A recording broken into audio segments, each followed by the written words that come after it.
शेतकरी मित्रांनो नमस्कार. तर आज तारीख आहे 12 ऑगस्ट 2026. तर आपण सर नाव विचारू. तुमचं नाव सांगा.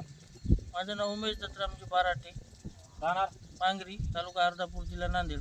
तर आपण हळदीसाठी काय वापरूया भैया? सुरुवातीला आम्ही हे ग्रीन प्लॅनचं एस-टीचं बेनी प्रक्रिया केली आणि बेनी प्रक्रिया केल्यामुळं याचा आम्हाला रिझल्ट छान लागला. उगवण शक्ती पण झाली, पांढऱ्या मुळ्याची वाढ पण चांगली झाली. नंबर एक रिझल्ट लागला. आणि त्याच्यामुळे नंतर काय वापरू आपलं? नंतर हे प्रीमियम वापरलं आम्ही ग्रीन प्लॅनचं. अगोदर आणि हे भूमी पॉवर आम्ही रासायनिक खतामध्ये वापरलं, एकरी एक बॅग. चांगला रिझल्ट वाटला आम्हाला. किती वर्ष वापरला बॅग आपल्या? ते आमच्या 2 डोस झाल्या. 2 डोसमध्ये पहिल्या डोसला वापरली, दुसऱ्या पण डोसला वापरली. रिझल्ट चांगला वगैरे वाटला.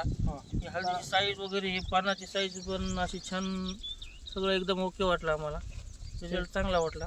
पांढऱ्या मुळ्याची वाढ वगैरे भरपूर झाली. भरपूर चांगला. आणि कलर वगैरे कलर पण छान आहे. छान आहे. आणि फुटवा पण सुरू झाला. फुटवा झाला ना चालू. एक दोन सुरू झाला. हो. बरोबर.